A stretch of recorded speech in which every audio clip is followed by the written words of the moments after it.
Hello guys, welcome back again to my channel. Bersama saya Hansen di sini, dan seperti biasanya setiap harinya saya akan buatkan video seputar cryptocurrency. Apa kabar kalian hari ini semuanya? Semoga dalam keadaan yang baik-baik saja. Teman-teman, di video hari ini kita bakalan membahas salah satu hal yang sering kita lakukan update, yaitu adalah apa nih yang sedang dilakukan oleh para paus Bitcoin di belakang layar. Kita bakalan lihat datanya, apakah banyak yang distribusi atau melakukan akumulasi.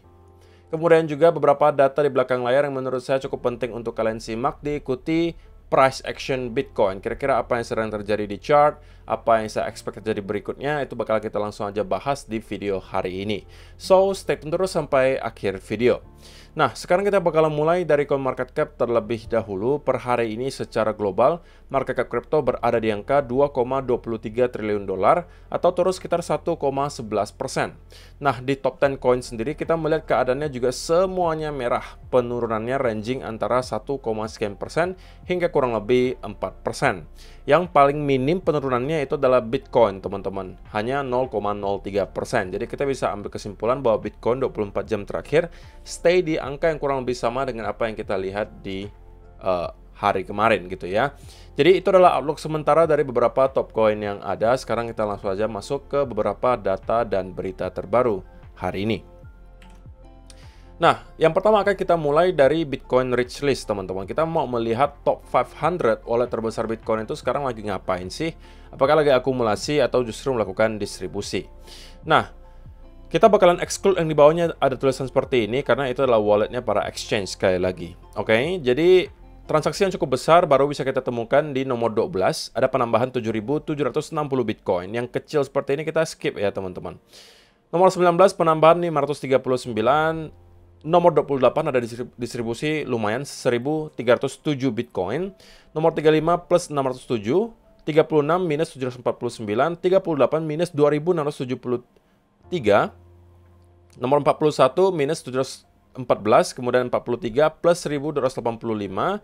Jadi ada plus 20 Bitcoin, di sini ada plus 16.000 Bitcoin, di sini plus 340 Bitcoin, ada yang minus 113. Kemudian kita lihat lagi ke bawah, ada yang minus 3.000 Bitcoin, ada yang plus 374, 200 Bitcoin, 1920, ada yang minus 1.000 Bitcoin, plus 1.300, minus 1.600, kemudian ada plus 3.800, plus 10.000 Bitcoin, dan sisanya dalam keadaan hold. Jadi kita bisa melihat, teman-teman, bahwa top 100 itu rupanya beberapa waktu belakangan cukup aktif melakukan transaksi, teman-teman. Tapi secara sekilas saja kita bisa melihat bahwa memang sudah ada sedikit peningkatan orang-orang yang melakukan distribusi ya. Kita jarang-jarang banget melihat ada beberapa wallet sekaligus itu melakukan distribusi sampai ribuan Bitcoin. Dan hari ini itu yang kita lihat. Tetapi sebaliknya, walaupun memang ada distribusi yang terjadi, mungkin ada beberapa ribu Bitcoin, atau mungkin mendekati 10.000 lah kita anggap, tapi yang melakukan akumulasi itu sedikit lebih banyak, gitu ya. Jadi secara net sebenarnya itu masih surplus, itu untuk top 100. Dan kalau misalnya di halaman berikutnya, kita bisa melihat ada yang menambahkan 8.923 Bitcoin, sisanya dalam keadaan hold. Halaman ketiga, itu di sini ada penambahan 6.762, 6.668, 6.500, 6.496, kemudian 5.811, 5.488, dan sisanya dalam keadaan hold. Untuk halaman keempat, kita melihat semuanya dalam keadaan hold, tidak ada transaksi yang terjadi. Dan untuk halaman kelima atau yang 401 sampai 500, kita juga sepertinya melihat tidak ada transaksi, artinya masih full dalam keadaan hold. So, teman-teman, di top 500, kita melihat secara net itu masih surplus ya. Tidak terjadi distribusi yang terlalu masif, walaupun ada ya beberapa ribu Bitcoin, mungkin mendekati 10.000, tapi yang melakukan akumulasi itu kalau kita totalkan mungkin masih kurang lebih sekitaran 20.000 Bitcoin. Jadi secara overall, so far so good, tidak terlalu negatif lah ya kita bisa katakan, karena ya walaupun kita melihat Bitcoin berada di area range 60-an ribu, tapi rupanya tidak banyak yang tertarik untuk melakukan penjualan yang masif. Kalaupun sekedar take profit, itu adalah sesuatu hal yang wajar gitu ya, karena kita sudah mengalami kenaikan kurang lebih 300%, teman-teman, dari bottom bear market kemarin di 16.000 dolar. Jadi kalau misalnya mereka menjual sebagian kecil dari yang mereka punya, ya itu adalah sesuatu yang wajar, tapi pada intinya kita masih melihat secara net itu masih surplus.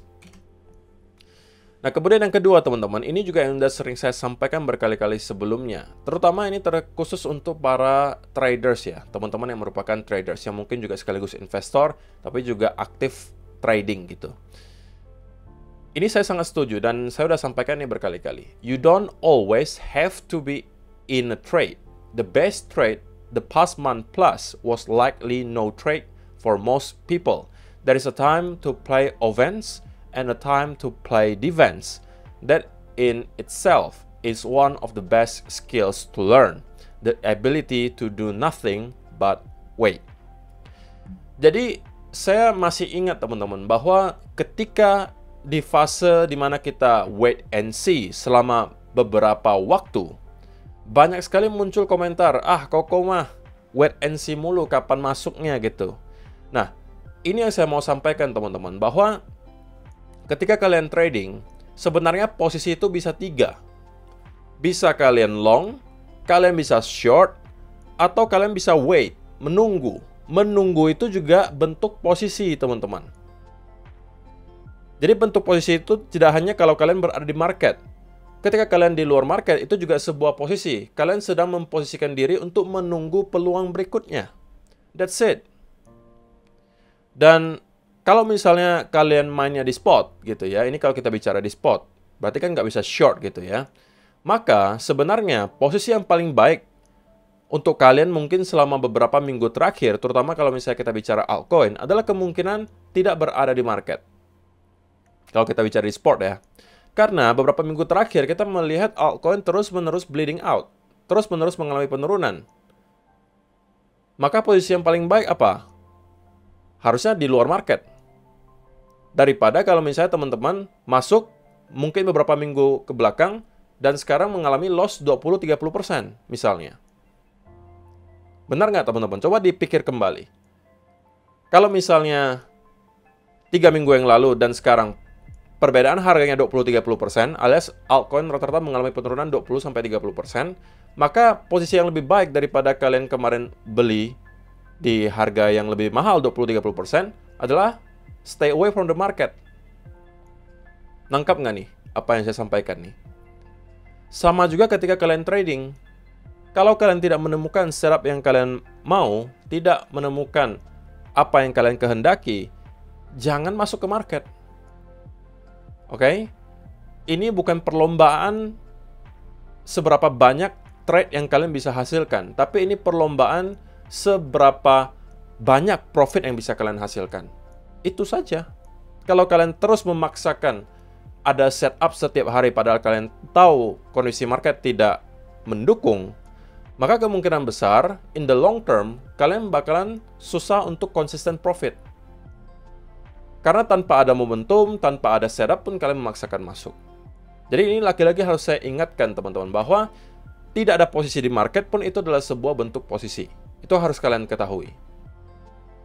Dan posisi terbaik untuk teman-teman yang mungkin di pertengahan tahun 2021 itu adalah keluar dari market dan tidak ngapa-ngapain.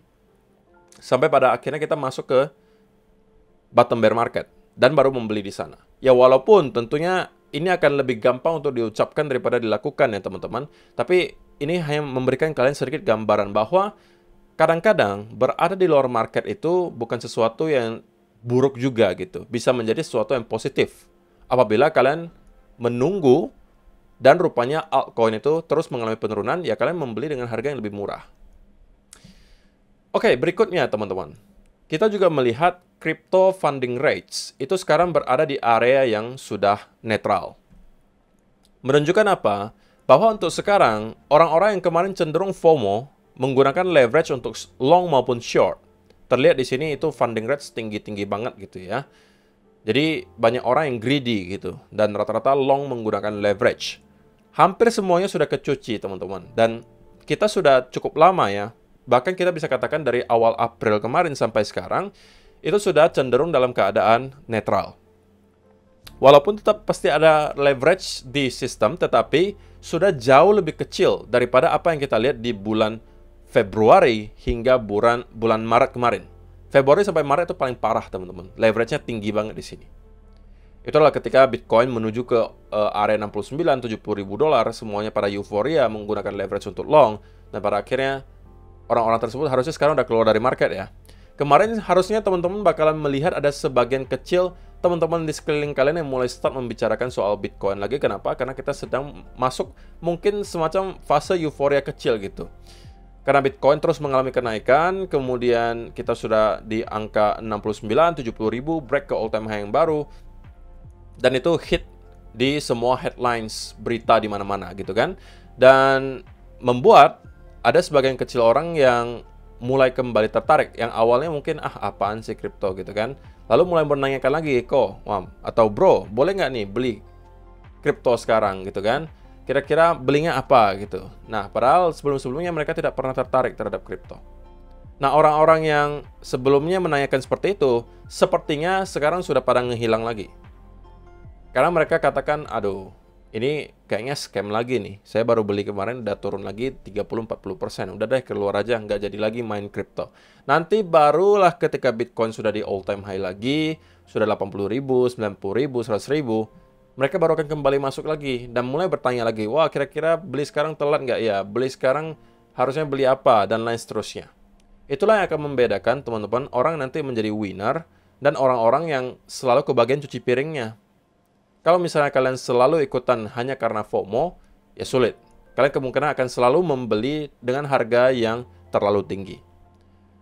So, ini adalah bagian dari perjalanan teman-teman. Koreksi yang kita lihat di sini adalah sesuatu yang sangat-sangat wajar untuk kita lihat. Dan kalau misalnya teman-teman baru mau membeli lagi ketika Bitcoin nanti rally ke area 80 ribu, 90 ribu, ya itu sudah terlalu telat teman-teman. Buying low, selling high. Bukan buying high, selling low. Jangan dibalik ya teman-teman, oke? Jadi, koreksi yang kita lihat di sini itu adalah hal yang sangat sehat untuk kita lihat terjadi di Bitcoin. Itu yang mau saya sampaikan gitu. Dan kalaupun kita masih drop lebih jauh daripada ini, mungkin nyampe ke 50-52 ribu, fine. Kenapa? Karena berarti kita masih dikasih lagi diskon tambahan untuk altcoin. Yang walaupun sekarang altcoin ya rata-rata udah mengalami penurunan yang lumayan signifikan ya teman-teman. Tapi kita nggak bisa mengatakan bahwa garansi ini sudah bottom. Nah itu yang nggak boleh dikatakan. Kalau misalnya kalian katakan, pasti ini sudah bottomnya. Yang biasanya akan kalian lakukan adalah kalian all in. Kalau misalnya udah mempunyai mindset seperti itu. Nah kalau sudah all in, tapi rupanya salah dan kita drop lagi lebih jauh, mungkin ke area 50-52 ribu, itu akan kemungkinan membuat altcoin drop kurang lebih 30-40% lagi dari harga sekarang. Ya kalian nggak punya cadangan cash lagi untuk membeli gitu loh. Jadi kalaupun kalian merasa altcoin kesayangan kalian sudah masuk ke area yang atraktif, yang menarik, kalian boleh start melakukan dollar cost averaging, tapi jangan all in teman-teman. Oke? Karena kita nggak tahu nih, apakah ini sudah benar-benar akhir dari koreksi yang kita lihat di Bitcoin, ataukah masih akan ada koreksi lanjutan yang terjadi. Nah, semuanya bisa aja tergantung kepada apa yang kita lihat selama beberapa hari ke depan, teman-teman. Kenapa? Karena sekali lagi di minggu ini kita akan mendapatkan speech dari kakek Powell, diikuti juga ada data CPI dari Amerika Serikat, yang akan sangat dinantikan tentunya oleh para investor untuk menentukan kira-kira nih, the Fed bakalan jadi rate cuts kah? Atau akan higher for longer? Atau justru ada peluang lagi kita menaikkan suku bunga? Itu semuanya akan tercermin nanti dari data CPI, dan juga tentunya ada clue dari kakek Powell. Yang akan kita mulai lihat mulai dari besok. Besok dan lusa kemungkinan akan ada volatility di market, terutama di malam hari ya. Jadi teman-teman, kalau misalnya ada pergerakan selama beberapa jam ke depan, saya rasa pun nggak akan signifikan banget. Walaupun untuk sementara ya teman-teman, saya harus sampaikan secara jujur bahwa pergerakan price action Bitcoin itu tidak terlihat terlalu baik. Kenapa? Ini saya harus objektif saja ya teman-teman. Menyampaikan bahwa kita berpotensi sekarang membentuk yang namanya bear flag. Oke? Dan ini sebenarnya masih sejalan dengan apa yang saya sampaikan kemarin, bahwa saya masih expect akan ada satu lagi lower low sebelum pada akhirnya kita kembali rebound. Tapi itu baru akan terjadi kalau kita mampu breakdown dari lower trend line-nya di sini, teman-teman. Kita akan kemudian membuat lower low baru, satu lagi kemungkinan, dan kita akan mendapatkan rebound. Nah, rebound yang di sini harus didukung dengan data CPI yang setidak-tidaknya mengalami penurunan 0,1% sesuai dengan forecast-nya. Tapi kalau misalnya CPI-nya justru mengalami kenaikan, bisa berabe. Kita bisa melihat Bitcoin justru breakdown lagi di bawah 60.000, bahkan 59.700 kemungkinan tidak akan hold, dan kita akan melihat Bitcoin dengan sangat cepat kemungkinan nyampe ke area 56 lagi atau bahkan break di bawah area tersebut. Oke. Nah, lalu mungkin akan muncul pertanyaan, kok kalau misalnya memang ini adalah bear flag, kenapa nggak jual aja, kenapa nggak short kok? Nah, jawabannya teman-teman adalah karena walaupun kita memang membentuk bear flag, tetapi kita sedang berada di area major support. So, kalau misalnya kita berada di area major support, yang kita harus fokuskan bukan jualan atau bukan short, tetapi justru adalah long. Ya, walaupun kalau misalnya kita nggak dapat setup longnya, ya apa mau dikata. Kalau memang kita langsung drop aja dari sini, ya memang itu berarti kita baru memvalidasi bahwa oke, kita sepertinya akan mendapatkan harga yang lebih rendah. Atau kita akan move lower. Kenapa? Karena kita sudah berhasil untuk breakdown dari area major support. Tapi bear flag di sini kebetulan masih berada di area range major support. Sehingga kalau kita short dari sini, drop sedikit pun kita masih berada di area support. Sehingga akan sangat sulit menurut saya untuk melihat Bitcoin tiba-tiba drop lagi di bawah 60.000 dolar. Tanpa ada katalis yang besar.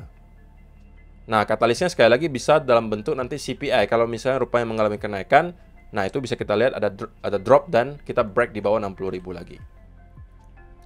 Tapi sebelum data CPI dan juga speech dari Kakek Powell, saya sebenarnya tidak expect akan ada pergerakan yang terlalu masif dari sini. Kalaupun kita ada mendapatkan pergerakan, kemungkinan hanya akan ada di range sekitaran 60.000 sampai 62.000 di sini.